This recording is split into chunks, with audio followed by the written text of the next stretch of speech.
Morning बच्चों। आज के इस वीडियो में हम पाठ 2 को एक बार फिर से दोहराएंगे। आइए देख लेते हैं। ये पाठ जो है वो एक प्रेरक प्रसंग है। महापुरुषों के जीवन की अनेक घटनाएं सामान्य जन के लिए मतलब सामान्य लोगों के लिए प्रेरणा का स्रोत बन जाती है, मतलब हमें कुछ सिखाती है, हम उनसे सीखते हैं। प्रस्तुत पाठ में सम्मिलित महाराजा रणजीत सिंह के जीवन के 2 प्रसंग उनकी सेवा भावना, उनकी उदारता एवं उनकी क्षमाशीलता को उजागर करते हैं। उदारता मतलब बड़ा दिल है उनका। क्षमाशीलता मतलब दूसरों को क्षमा करना। गांधी जी का प्रसंग हमें दूसरों के दुख सुख को अपना सुख दुख समझने की तथा गरीबों से जुड़ने की प्रेरणा देता है। तिरुवल्लुवर के प्रसंग से हमें सीख मिलती है कि छोटी से छोटी चीज भी व्यर्थ न जाने दें। श्री कृष्ण के जीवन की घटना सेवा भाव का महत्व दर्शाती है। तो आइए पाठ पढ़ लेते हैं। महाराजा रणजीत सिंह, पहले हेडिंग देख लीजिए। महाराजा रणजीत सिंह का सेवा भाव। महाराजा रणजीत सिंह अपनी प्रजा के सुख दुख का बड़ा ध्यान रखते थे। वे अधिकारियों की सुनी सुनाई बातों पर ही विश्वास करके संतुष्ट नहीं हो जाते थे। मतलब जो उनके अधिकारी थे वो सिर्फ उनकी बात सुनकर ही उस पर विश्वास नहीं कर लेते थे और ना ही मान लेते थे। वे वेश बदलकर घूमते और प्रजा की कठिनाइयों की जानकारी स्वयं प्राप्त करते थे। वो अपने प्रजा का हाल जानने के लिए अपना वेश खुद बदल लेते और पूरी प्रजा में घूमते और सारी कठिनाइयों को खुद पता लगाने की कोशिश करते थे। महाराजा एक दिन भिखारी के वेश में घूम रहे थे। रात का समय था। उन्होंने देखा कि एक बूढ़ा असहाय व्यक्ति एक भारी थैला रखे बैठा है। उन्हें लगा इसे कोई कठिनाई है। महाराजा ने उससे जानना चाहा कि उसे क्या परेशानी है। वह बूढ़ा भला भिखारी वेशधारी महाराजा को कैसे पहचानता। उसने उत्तर दिया, भाई मैं ठहरा बूढ़ा आदमी, यह थैला भारी है, इसे ले जाने में कठिनाई है, इसलिए बैठा हूँ।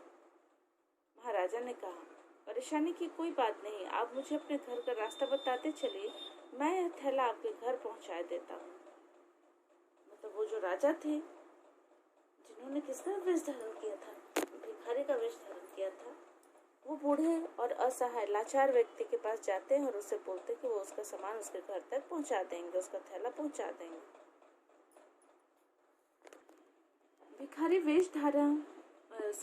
वेशधारी महाराजा रणजीत सिंह ने वह थैला अपने कंधों पर लाद कर खुशी खुशी वृद्ध मतलब उसे बूढ़े व्यक्ति के घर तक पहुंचा दिया।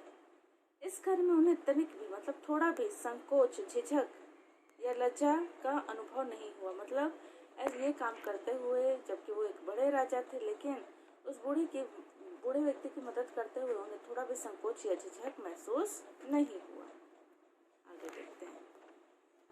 तो बच्चों, आपने देखा कि महाराजा रणजीत सिंह कितने बड़े राजा थे, लेकिन किस प्रकार से अपनी प्रजा की खुशियों का ध्यान रखते थे और उन्हें किसी का काम जो है करने में थोड़ा भी संकोच महसूस नहीं होता था। चलिए, हमने महाराणा रणजीत सिंह की घटना से क्या सीखा। हमने यहाँ देखा उनकी सेवा भावना, और किस प्रकार से लोगों की सेवा करना चाहते थे। उनका दिल कितना बड़ा था, उदारता अर्थात उनका दिल कितना बड़ा था।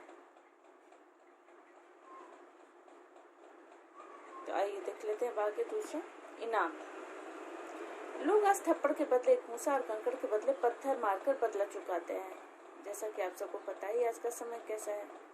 अगर किसी से लड़ाई हो जाए तो ताबड़तोड़ उस पर वार कर दिए जाते हैं बिना कुछ सोचे समझे, है ना। अगर किसी ने थप्पड़ मारा है तो आगे से उसके घूंसा मिल जाता है ना। कहने का मतलब कि ये समय ऐसा है जो लोग आपको विरोध में, मतलब कहने को जो आपने किया उसके विरोध में आपको उससे कुछ बढ़कर ही देते हैं। दूसरी पर एक घटना है, देखिए। लेकिन महान व्यक्तियों का स्वभाव ही अनोखा होता है, अलग होता है, हटके होता है। एक बार महाराणा रणजीत सिंह अपने सैनिकों के साथ एक बाग के पास से गुजर रहे थे। अचानक एक पत्थर का टुकड़ा महाराज के सिर पर आकर लगा। खून बहने लगा, पर महाराज ने कुछ चिंता न की। सैनिक अपराधी को पकड़ने के लिए सब्र फुर्ती से दौड़े और थोड़ी ही देर में अपराधी को पकड़कर महाराज के सामने पेश कर दिया गया। अपराधी भी भला कौन, एक बालक था। जैसे कि आपने घटना में देखा कि महाराजा रणजीत सिंह जो थे अपने सैनिकों के साथ कहाँ घूम रहे थे, बाग में, और अचानक से उन्हें आगे पत्थर का टुकड़ा लग गया था उनके सिर पर। लेकिन महाराज ने अपनी थोड़ी भी चिंता नहीं की। लेकिन जो सैनिक थे वो अपराधी को पकड़ने के लिए फुर्ती से दौड़ गए और थोड़ी ही देर में अपराधी को लाकर महाराज के सामने खड़ा कर दिया। और अपराधी निकला भी कौन? एक बालक। तो क्या महाराज अपराधी को देखकर क्रोधित हुए? बिल्कुल नहीं। पूछने पर महाराज को पता चला कि कई दिनों का वह बालक पेड़ पर पत्थर फेंक कर अपने खाने के लिए फल तोड़ रहा था। वही पत्थर पास से गुजरते हुए महाराज के लग गया। तब तो दयालु महाराजा रणजीत सिंह ने इस बालक को दंड देने के बजाय पुरस्कार देकर विदा किया। सभी ने महाराज की उदारता और क्षमाशीलता की प्रशंसा की। वो क्या करते हैं? उन्होंने उस बालक से पूछा कि वो क्यों ऐसा कर रहा था। बालक ने बताया कि वह कई दिनों से भूखा है और उसे खाने को नहीं मिला, इसलिए वह फल तोड़ रहा था। और महाराजा रणजीत सिंह ने उसे तुरंत माफ कर दिया और उसे पुरस्कार देकर वहां से विदा किया। तो यहाँ पर हमने इस घटना से क्या सीखा? उनका कितना बड़ा दिल था, उन्हें क्षमा करना आता था, है ना। जबकि पहले वाली घटना से हमने महाराजा रणजीत सिंह से क्या सीखा? उनका सेवा भाव, है ना। तो ये था आपका 2 घटना। आगे आप आगे देख लेते हैं। सच में क्षमा और उदारता तो महापुरुषों के स्वभाव में बसी होती। जो महापुरुष होते हैं वास्तव में उनका मन जो है वो बहुत बड़ा होता है। तो आइए आप देख लेते हैं 40 करोड़ कुर्ते। गांधी जी से मिलने एक बच्चा आया। उसने उन्हें कुर्ता न पहनने देकर पूछा, बापू आप कुर्ता क्यों नहीं पहनते? वो बच्चा उनसे पूछता कि बापू आखिर आप कुर्ता क्यों नहीं पहनते? बापू ने उत्तर दिया, बेटा मेरे पास पैसे कहाँ हैं जो कुर्ते सिलवा सकूं। बापू यहाँ महात्मा गांधी जी को बोला जा रहा है। जब वो बालक उनसे पूछता है कि आखिर उन्होंने कपड़े क्यों नहीं पहने, कुर्ता क्यों नहीं पहना हो, तो क्या जवाब देते हैं कि बेटा मेरे पास पैसे कहाँ हैं जो कुर्ते अपने लिए सिलवाऊं। बच्चे को बापू पर तरस आया। वह बोला, बापू मेरी माँ कपड़े सिलती है, आपके कुर्ते मैं उनसे सिलवा कर ला दूंगा। बच्चा बड़ा दुखी हो जाता है और उनको बड़ा दया आता है गांधी जी पे। तो बोलते हैं कि अच्छा बापू मेरी माँ जो है वो कपड़े सिलती है, इसलिए मैं आपको कुर्ते सिलवा के ला दूंगा। बापू बोले, बेटा जितने कुर्तों की मुझे आवश्यकता है, मतलब जरूरत है, तुम्हारी माँ नहीं सिल पाएंगी। बच्चे ने आश्चर्य से पूछा, क्यों नहीं सिल पाएंगी बापू? आखिर आपको कितने कुर्तों की आवश्यकता है, 1, 2 या 3? वो बच्चा बड़ा आश्चर्य में पड़ जाता है। बोल कि आखिर क्यों मेरी माँ नहीं सिल पाएगी, आखिर आपको कितने कुर्ते चाहिए? बापू ने कुछ क्षण सोचा, कुछ समय तक सोचे, फिर बोले, बेटा इस देश में 40 करोड़ लोग हैं, उनमें से तो अधिकांश लोगों के पास कपड़े नहीं हैं। उन सब के लिए भी तो कुर्ते चाहिए। उनके निर्वस्त्र, मतलब उन्होंने कपड़े नहीं पहने हैं, तो भला मैं अकेले कपड़े कैसे पहन सकता हूँ? सारा देश ही तो मेरा परिवार है। बोलते कि सारा जो मेरा देश है वो मेरा परिवार है। ऐसे थे बापू। जब देश की अधिकांश जनता को पहनने के लिए कपड़े न मिलते हो तो वो अकेले कपड़े कैसे पहन सकते थे? जनता के सुख दुख को वो अपना सुख दुख समझते थे। गांधी जी के इस प्रसंग से हमने क्या सीखा? कि हमें दूसरों के सुख दुख को अपना सुख दुख समझना चाहिए और ये गरीबों के प्रति हमें अपने मन में सेवा भाव रखना चाहिए। उनकी मदद को हमेशा तत्पर रहना चाहिए। इस तरीके का भाव हमारे मन में आना चाहिए। अगली घटना है, अगला जो प्रसंग है वह 1 कटोरी पानी और सुई। तमिलनाडु के संत कवि तिरुवल्लुवर के बारे में प्रसिद्ध है कि जब वे भोजन करने बैठते तो अपनी पत्नी से एक कटोरी में साफ पानी और एक सुई अपने पास रखवा लेते थे। कोई नहीं जानता था कि वे इन्हें क्यों रखवाते थे। तमिलनाडु के संत है कवि तिरुवल्लुवर, है ना। तो उनके बारे में क्या बात प्रसिद्ध थी कि जब वो खाना खाने बैठते हैं तो अपनी पत्नी से हमेशा एक कटोरी में साफ पानी ले लेते और एक सुई मंगवा लेते। कोई नहीं समझ पाता था कि आखिर वो ऐसा करते क्यों हैं। जब पत्नी का अंतिम समय आया तो उसने अपने पति से कहा, स्वामी अब मेरा अंतिम समय है, मैं आपसे एक बात पूछती हूँ, आप भोजन के समय प्रतिदिन 1 कटोरी पानी और एक सुई अपने पास रखवाते थे, इसका क्या रहस्य था? मैं जीवन भर न जान सकी। क्या आप मुझे यह रहस्य बताएंगे? उनकी पत्नी ये जानना चाहती थी कि वो हर समय खाना खाते समय कटोरी में पानी और सुई क्यों लेके बैठते थे। उनको आज तक ये चीज समझ नहीं आई थी। तिरुवल्लुवर बोले, मैं भोजन के समय सुई और पानी इसलिए पास रखवाता था कि यदि खाते समय अन्न का एक कण भी नीचे गिरे तो इस सुई से उठाकर पानी में साफ करके खा सकूं।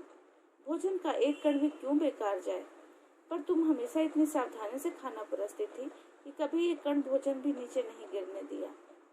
इसी प्रकार हमें भी सदा ध्यान रखना चाहिए कि कोई छोटी से छोटी चीज तो बेकार न जाए, है ना। तो इससे हमें क्या क्या सीखते हैं हम इस घटना से, कि हमें हर छोटी और बड़ी कैसी भी वस्तु हो उसको अच्छे से उपयोग करना चाहिए, उसे व्यर्थ नहीं जाने देना चाहिए। अगला है श्री कृष्ण द्वारा अतिथि सत्कार। सत्कार का अर्थ होता है आवभगत, और अतिथि आप जान ही रहे हैं मेहमान।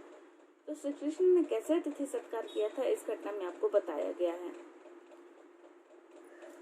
युधिष्ठिर ने राजसूय यज्ञ किया। दूर दूर देशों से राजाओं, ऋषि, मुनियों को इस समारोह में बुलाया गया।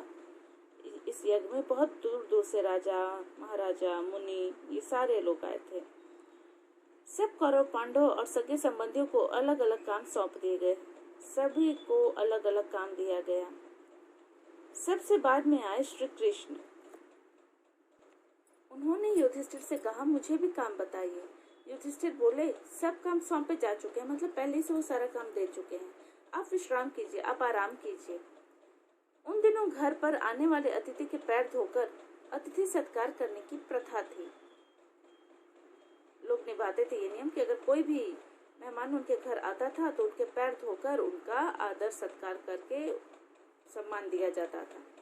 श्री कृष्ण ने देखा कि अतिथियों के पैर धोकर सत्कार करने का काम अभी किसी को नहीं सौंपा गया है।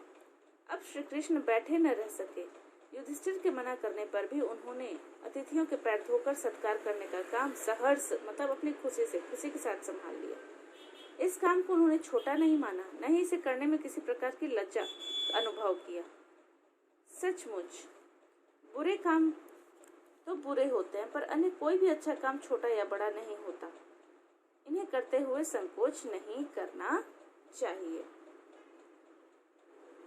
तो बच्चों, ये था आपका पाठ। प्रेरक प्रसंग में जो 4 घटनाएं आपने पढ़ा, इसे समझिए और अपने जीवन में सीख लीजिए। अब बच्चों, आप इस पाठ की तैयारी कैसे करते हैं? आपको शब्दार्थ याद करने होते हैं, इससे आपको वाक्य बनाने के लिए शब्द दिए जाते हैं। प्रश्न उत्तर आप याद कर लें, है ना। साथ ही साथ पूरा पाठ जो है एक बार अच्छे से पढ़ लें ताकि आप मॉडल क्वेश्चन प्रिपेयर कर सकें। तो आपको किस तरह से आपको एग्जाम की तैयारी करनी है आपने देख लिया, है ना। कठिन शब्द, तो आप इस पाठ को अच्छे से 2